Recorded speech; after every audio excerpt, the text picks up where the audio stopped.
José, bem-vindo ao programa e bom dia. Eu sei que gosta de ser chamado de maçango, não é? Gosto muito de ser chamado de maçango. Bom dia, É mais Kitera. forte, né? Mais forte, tem mais peso.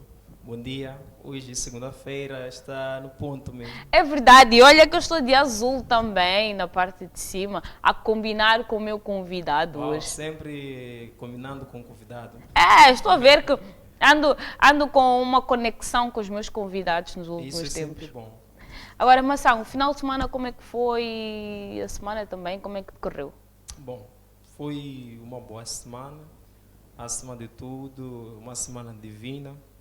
Na sexta-feira tive a inauguração de uma nova empresa e foi uma inauguração muito boa. O cara virou empresário. Interessante isso. Eu gosto quando ouço notícias dessas, principalmente da juventude.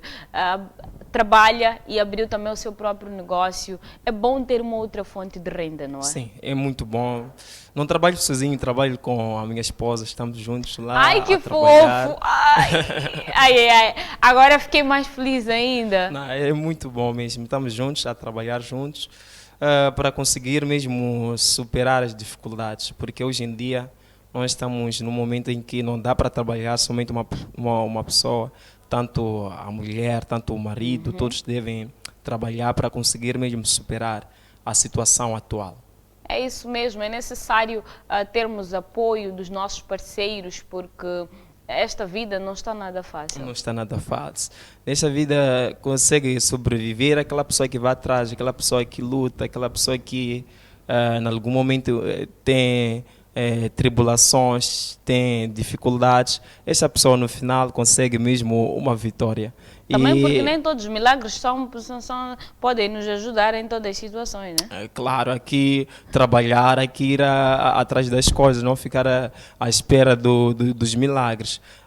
Ainda bem que citou nesse termo milagre, porque tem a ver com o tema proposto para o dia 2. No dia 2 nós iremos falar dessa proliferação dos milagres, iremos falar desse aumento, porque dá para notar que ultimamente há um boom. Há uma explosão, também, há uma conexão. Então, hoje iremos analisar, iremos refletir em torno deste assunto. Então, em algum momento iremos trazer as possíveis resoluções e também questões de reflexão. É verdade. Na verdade, esta questão dos milagres, eu em particular tenho visto desde os 5 anos para cá, de forma mais intensa, não é? De 5 anos para cá, a cada ano que passa, tem aumentado. E antigamente nós ouvíamos apenas uma igreja, não vou cá mencionar o nome, apenas ouvíamos essa igreja, que hoje em dia até perdeu o estatuto de melhor igreja quanto aos milagres, mas é porque mostrava na televisão. E hoje em dia nós temos as redes sociais a serem usadas para esta difusão dessa informação. Não é? Sim. E como é que surge isso numa análise sua? Porque eu consigo perceber que escreve muito sobre o assunto, tem analisado para poder escrever, não é? Então, o que é que pode ter impulsionado este boom dos milagres? Bom, para melhor compreensão deste assunto, há que recuar ao tempo. Se formos analisar, antigamente, Deus sempre escolhia os seus homens. Sempre na terra, na história da humanidade, Deus tem levantado um certo homem, um certo profeta. Quando falo do profeta, me refiro à antiguidade, me refiro ao Antigo Testamento. Então, numa primeira fase, Deus levanta o profeta. Deus levanta um homem ungido, um homem santo, para dirigir o seu povo. Temos um exemplo de Moisés. Deus levantou Moisés para libertar o povo da escravidão, para libertar o povo do Egito, para levar a terra prometida, a missão que foi concretizada por Josué. Há uma coisa que nós temos que entender. A proliferação dos milagres ou das igrejas, nós temos que ver a partir da antiguidade. Deus, primeiramente, ele falava ou se comunicava com os profetas. Os profetas é que recebiam a mensagem e transmitiam aquela mensagem para o povo. Porque eram pessoas puras. Porque eram pessoas puras, eram pessoas escolhidas. Essas pessoas transmitiam aquela mensagem para o povo. Em outras palavras, são considerados porta-vozes, eram considerados porta-vozes de Deus. Deus dava mensagem e eles falavam aquela mensagem que Deus queria para o seu povo.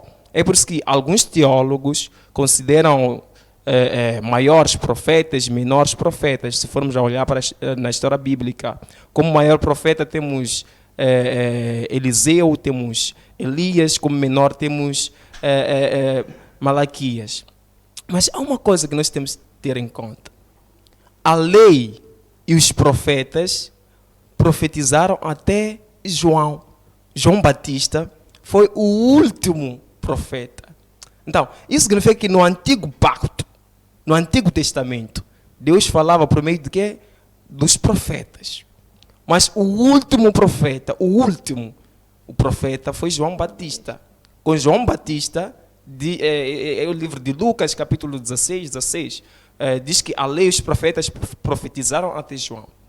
Então, com João Batista, nós temos um anúncio da chegada de Cristo Jesus.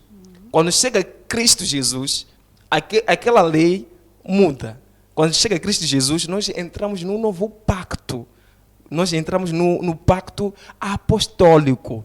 Isso significa que todos os profetas passaram. O tempo dos profetas passou. O último que anunciou a profecia, que profetizou, foi João Batista. E os apóstolos?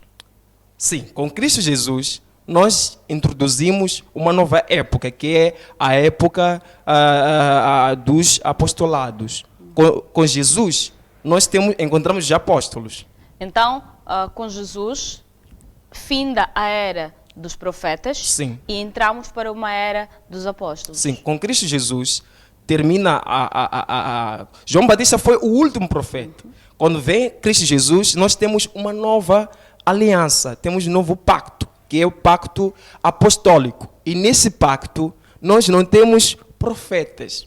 Então, o termo profeta, nessa nova aliança, muda de contexto. No antigo pacto, profeta é aquela pessoa que recebia a mensagem e falava para o povo. No novo pacto, onde temos uma ordem na igreja, como Cristo estabeleceu, primeiro nós temos apóstolos. Segundo o livro de Coríntios, capítulo 1, versículo 12 até... 1 de Coríntios, capítulo 12, versículo 28. Nós temos uma ordem que Cristo estabeleceu. Temos apóstolo, temos pastores, temos dons, etc. Então, com Cristo nós temos apóstolo. E dentro dessa ordem, nós também encontramos profetas. Mas profetas que nós encontramos não são aqueles profetas que vão falar da sua vida. São aqueles profetas que têm um dom de ler e entender as escrituras sagradas. São esses profetas que nós encontramos. Correndo um pouco para a atualidade, iremos recuar novamente à história. Na atualidade, nós podemos notar que nós estamos num tempo que não há profeta. Não há profeta, uma pessoa que Deus transmite a mensagem para transmitir ao povo. Há um evento que nós podemos ter como testemunho. Por exemplo, tivemos aquelas mortes naquela zona de Olé. Há pessoas que morreram por causa de lixo. Em frente da lixeira tem uma igreja. Ao lado também da lixeira tem uma igreja. Tem uma fila de igrejas. E essas igrejas dizem que são igrejas proféticas. Por que Deus não revelou para aquelas igrejas, para aqueles profetas? Porque Deus, todavia, antes de acontecer algo, Deus revela. Deus fala para os homens santos ungidos que daqui a algum tempo irá acontecer aquilo, mas aquilo. Aquele homem se prepara e prepara a sociedade, prepara a comunidade para não sofrer aquele desastre. Os profetas falam do passado, devem falar também do passado ou falam apenas do presente e do futuro? os profetas devem falar daquilo que está por vir. Temos um outro exemplo Daquilo que está por vir. daquilo que está por vir. E não do que já aconteceu. Não daquilo que já aconteceu. Nós temos exemplo do Noé. O que aconteceu com Noé? Deus revelou a Noé, disse o seguinte: construa uma arca, porque daqui a algum tempo haverá um desastre natural, haverá um dilúvio. Noé teve aproximadamente 120 anos para a construção da arca. Então isso significa que antes do evento, Deus dá a revelação àquela pessoa que escolheu. Mas aí nós estamos a falar do antigo pacto. Deus revelava para aquele homem ungido para se preparar, para conseguir mesmo conduzir o povo.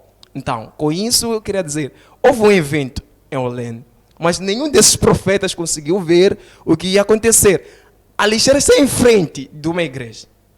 São duas. Uma igreja é popular, é uma igreja que todos os dias faz milagres. É uma igreja que todos os dias profetiza. Até consegue ver o que você fez ontem, consegue ver o que você vai fazer no dia de hoje, quanto você tem no seu bolso. Mas um evento que tirou a vida, muitas pessoas não conseguiram ver. Também é uma outra coisa que aconteceu. Estou a falar do ciclone Idai, ciclone Kenneth. Houve esses desastres naturais, mas esses profetas não conseguiram mesmo ver o que ia acontecer. Então, nós não estamos no tempo dos profetas, o tempo dos profetas passou. O tempo das profecias passou. Uma pessoa dizer que você tem 30 mil no banco, que você não tem mantimento, que você não tem esposa, você dorme, isso aí não é profecia. Isso não se difere de uma pessoa ir a um curandeiro. Até que hoje em dia a pessoa pode fazer... Temos aqui... Massango está aqui a dizer categoricamente que hoje em dia não temos profetas. O tempo dos profetas passou. Então o que é que nós temos numa análise particular? Numa análise particular, nós temos falsos profetas. Nós temos falsos profetas.